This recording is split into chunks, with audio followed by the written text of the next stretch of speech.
Dear student, in this particular video, we can see the cylindrical vessel subjected to the combined loading. Now, the bending stress due to total weight of vessel and its content in case of horizontal pressure vessel, or due to wind load or seismic load in case of vertical pressure vessel.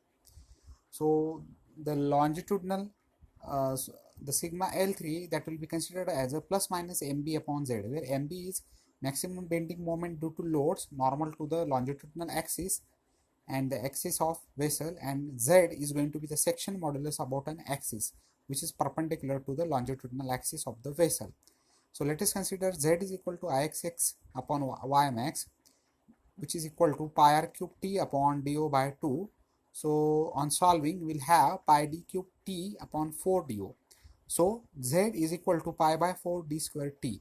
So we can put the value of z and say the mb in the equation number 1, that is plus minus mb upon z.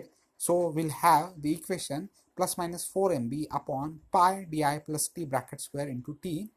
So plus minus sign will indicates nature, that is tensile or compressive nature. So you can see sigma L1 or sigma L2 or sigma L3, their nature will be either tensile or compressive. So whenever cylindrical vessel subjected to combined loading, bending moment acting on the horizontal pressure vessel, you can see the formula m is equal to Wt upon 16 into bracket d square plus 2l square minus 4h square upon L plus 4h by 3 minus 8a, where Wt is the total weight of vessel and its content, d is the mean diameter of the cylindrical vessel shell, L is the length of cylinder vessel, and h is the depth of head. So you can see in the figure the value of h and a, which are located here. So you can see the bending stress distribution and bending moment diagram.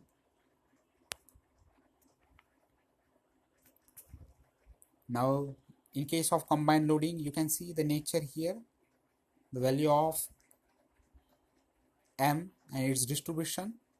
So you can see the bending load on horizontal pressure vessel shell due to total weight of vessel and its content. So cylindrical vessel, when they are subjected to the combined loading, you can see the formula for bending moment acting on vertical pressure vessel shell. It is mw is equal to fw1 into bracket h1 minus x upon 2 plus fw2 into bracket h1 minus x plus h2 by 2. So here fw1, these are the forces due to wind load acting on the lower part of the vessel shell.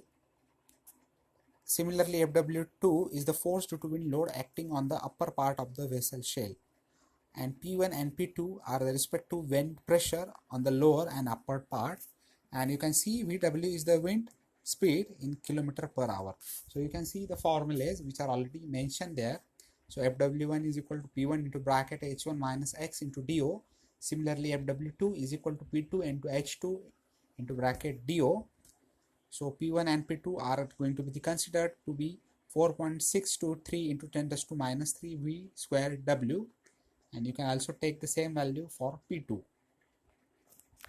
So this is the nature of combined loading. You can see the distribution here, FW1, FW2, H1, H2, P1 and P2. So wind load and seismic load, both natures have shown in case of bending loads on vertical pressure vessel shell. Now the torsional shear stress due to offset piping, you can consider it as a tau is equal to T upon J upon R max, where T is equal to torque about the longitudinal axis of the vessel due to offset piping, and J is equal to polar moment of inertia of the vessel cross section. So you can see the formula for this. Tau is equal to 2T upon pi into bracket Di plus T bracket square into T. So resultant stresses are sigma R when pressure vessel is subjected to sigma T, sigma L and tau. So you can see resultant stresses sigma R is equal to under root of sigma T square minus sigma T into sigma L plus sigma L square plus 3 tau square. So for safety of pressure vessel, falling condition must be satisfied.